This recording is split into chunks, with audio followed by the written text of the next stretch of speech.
जीवन में दुख मिलना निश्चित है या नहीं? एक व्यक्ति का नाम बताओ जिसे आज तक दुख ना मिला हो। एक का नाम बताओ, आपके पड़ोसी में कोई हो? पड़ोस में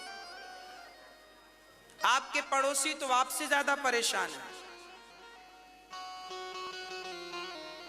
हाँ या ना? बोलो। इसलिए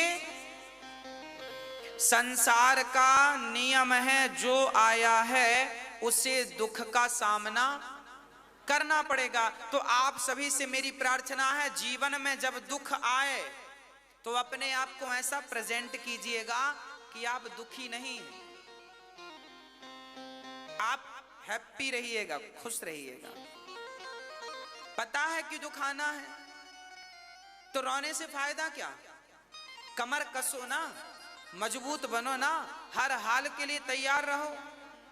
कब तक रोते रहोगे? रोते रोते तो आए ही हो, पैदा भय थे तब से रोना शुरू किया है आप लोगों ने, और जब देखो तब रो रहे हो, जब देखो तब रो रहे हो। क्यों रो रहे हो? अब किस बात की चिंता है? देखो, लोग बुढ़ापे में दर्द से रोते हैं। बुढ़ापे का दर्द भगवान किसी को ना दे, बुढ़ापा बड़ा खतरनाक होता है। पर याद रखना, इसे स्वीकार कर लो, बुढ़ापा आएगा तो शरीर में दर्द रहेगा। उस दर्द को सहने की शक्ति लाइएगा, रोने से काम नहीं बनेगा।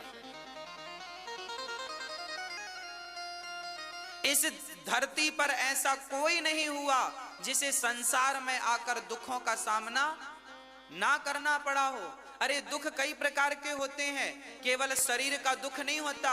भगवान राम के जीवन में देखो कितना दुख आया, और राम के जीवन में तो कम था, उनकी पत्नी माता सीता के जीवन में कितना दुख आया। 2 बार उन्हें, राम को 1 बार वनवास जाना पड़ा, जबकि उनकी पत्नी नारी जात को 2 बार वनवास जाना पड़ा। फिर भी वो नारी, वो माता सीता रोई नहीं, हिम्मत से काम लिया, और उन्होंने 2 बच्चों को जंगल में जन्म दिया, और जंगल में ही ऐसे संस्कार देकर बड़े किए कि आज तक उनका नाम बड़े आदर सम्मान से लिया जाता है।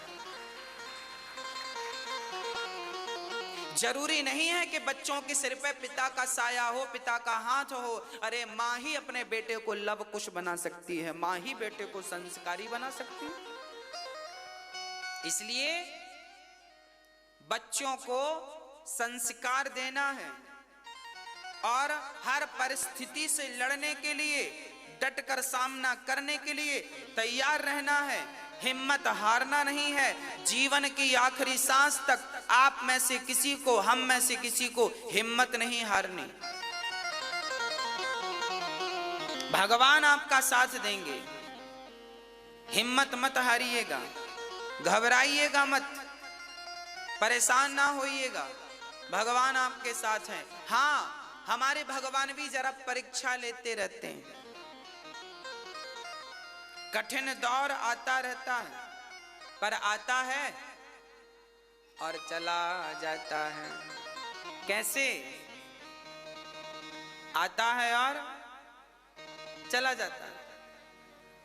तो आएगा दौर, फिर चला जाएगा।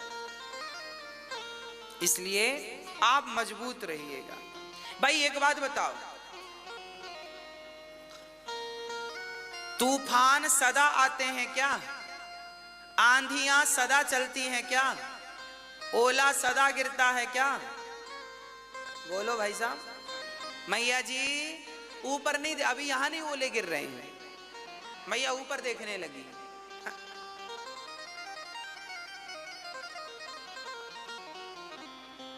आंधियां रोज नहीं आती, पर जब आती है ना, तो आंधियां क्यों आती हैं? आंधियां इसलिए आती हैं कि वो पेड़ को, वृक्ष को देखना चाहती हैं कितना मजबूत है। जो वृक्ष कमजोर होता है, जड़ कमजोर होती है, वो तो आंधी के एक झोंके में गिर जाता है। और जिसकी जड़ मजबूत होती है ना, आंधी उस पेड़ को यहाँ यहाँ यहाँ यहाँ घुमाती है। कभी पेड़ ऐसे होता है, कभी पेड़ ऐसे होता है, पर जब मजबूत उसकी जड़ होती है ना, तो आंधी को ही हार के जाना पड़ता है, वो तो अपनी जगह पर अडिग होकर खड़ा रहता है। बस आंधियां आएंगी आपके जीवन में, दुखों की आंधियां आएंगी, संकट की आंधियां आएंगी। आपकी जड़ इतनी मजबूत होनी चाहिए कि आपका वो आंधी, आपका वो दुख बाल भी बांका ना कर सके। अपने आप को इतना स्ट्रांग, इतना मजबूत बना के रखिए।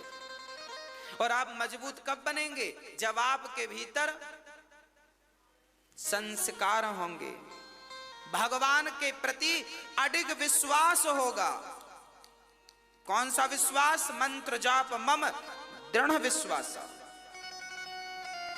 भगवान के चरणों में जिनका विश्वास है, उनके जीवन में कितनी भी आंधियां आ जाएं, वो हिलेगा डुलेगा जरूर, पर उखड़ेगा कभी नहीं। जीवन का, संसार का कोई भी दुख भक्त का बाल भी बांका नहीं कर सकता, उनका बाल भी बांका नहीं कर सकता जो भगवान की शरण में। आप अपने आप को तो मजबूत करिए, बस प्रसन्न रहा करिए, मन लगा के काम किया करिए। और मन लगा के भगवान का नाम, जो काम करो मन लगा के करो।